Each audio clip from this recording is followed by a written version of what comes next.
Hello, this is Jessica Fox from Florida Virtual Bookkeeper, and today I'll be talking about business owners' most favorite financial report. This will be the profit and loss, also known as the balance sheet. In this particular example, I will be showing one from a fictitious company in QuickBooks Online, but the same applies to any accounting software that you do, even if you were to do this report on a manual basis. So here I'm in the report section. I'm just going to click profit and loss, and I want to see the profit and loss for the last year. So this report, it shows you all of the income and all of the expenses for a specific period of time. So you want to make sure that you're selecting the date range that you want to look at. In this particular case, I want to look at last year.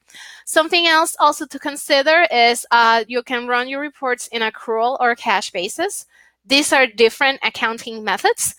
Most small businesses that I encounter tend to be cash basis for taxes, but just because you're filing your taxes on cash basis does not mean you do not want to look at your reports on accrual basis.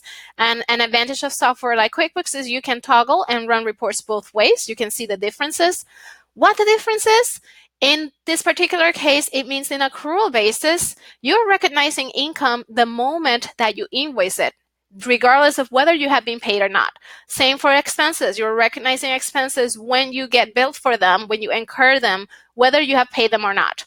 Whereas on cash basis, that amount is not reflected until you've collected the payment or paid the expense. So in this particular case, I always like to look at reports in accrual basis. I believe even if you file taxes on cash basis, you need to look at things in accrual to have a true understanding of the financial position of your business. And you can always toggle back and forth, but this is important to know. Practically every business is an accrual business. If you get billed or if you send invoices, you're an accrual business. So in this particular case, we see that the income is broken down by the different categories that this business has set up in QuickBooks Online. So you may have just one income category, or you may have 25, depending on how many different revenue streams you have. And then you always want to look at your total income. You also want to take a look at the different line items. Make sure that nothing is negative that shouldn't be. In this particular case, discounts given is what's called a contra income account. So we expect that one to be negative because it's reducing income. You gave $89.50 in discounts, so your income, it will be reduced by that much. Then if you have cost of goods sold, not all businesses have this. Usually business that sell products or make products will have cost of goods sold. Service-based businesses may have cost of service, or it may not have this line item. It depends on how you prefer to run your reporting. This is your cost before all overhead. This is what it actually costs you to get that product that you're selling out the door. These expenses are only there if you're making sales. If you're not making sales, you don't have cost of goods sold. So that's something that you also want to be looking at. Make sure that that amount makes sense and that it does not exceed the income. And if it does, then you need to drill down and figure out why. Sometimes there are good reasons, but most of the time that shouldn't be the case. And then you want to look at your expenses. The way that this report is built is based on the chart of accounts for your business. The chart of accounts is just a list of all of the possible different categories for your business, for income, expenses, liabilities, assets, etc. So it will look different for every business. They may not have the same names. It may have only a handful of categories. It may have a lot of categories.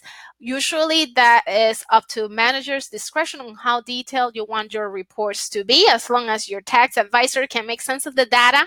I don't really nitpick the chart of accounts. One thing that you want to look at is you want to make sure that things are in the right place, that the numbers look right. So you want to take a glance and make sure that no amount is too small. So say if you have a rent expense and you know your rent is $1,000 per month, you want to see, if you're looking at the whole year, $12,000 for rent. You do not want to see $100, or you don't want to see $50,000.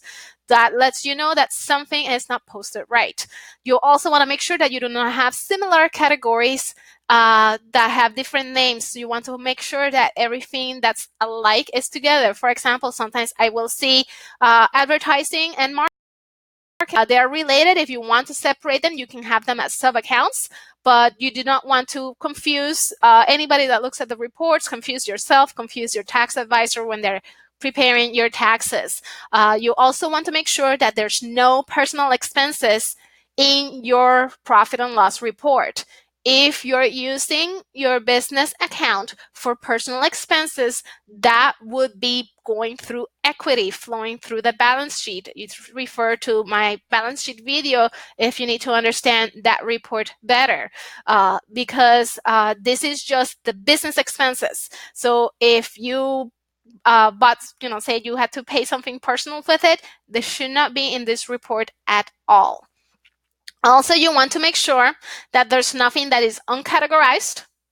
Uncategorized expense is a default account that a lot of software has. QuickBooks has it, and it's like when it doesn't know where to put it and you don't want to leave it there. So you want to make sure that you click on the amount for that line item. You can see a list of those transactions for the period that comprise that total, and then you can move them to the correct category. Also, Ask My Accountant is another common issue that I see with the income statement. If you're doing your own books and you don't know where to put something, the right thing to do is to put it in Ask My Accountant, so that way you can consult your accountant. They can give you advice on how to code it. However, something that I see, some accountants don't look at that. They're not being very detail oriented. And I've seen tax returns where in the other expense deduction, it's Ask My Accountant, $100,000. You do not want to do that. You want to make sure that that's a temporary placeholder for those transactions that you need feedback on, and that needs to be moved before you give this report to anybody else or file your taxes. Normally, a business shouldn't have a line item for miscellaneous. This is like something really rare.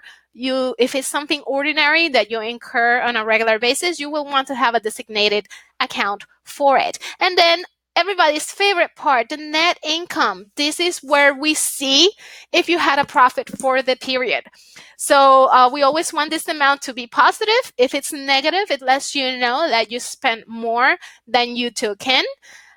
This amount will not always add up to what you have in your bank account. If that's your case and you want to know why, check out my video where I talk specifically about that. So that is the balance sheet in a nutshell. We always want to make sure that we're looking at the whole list, not just zooming straight down to the bottom, to make sure that you are looking at accurate data, so that way you will have informed decisions for your business. I hope that this is helpful, and if you have any questions, I am only an email away. Jessica at floridavirtualbookkeeper.com. Have a great day.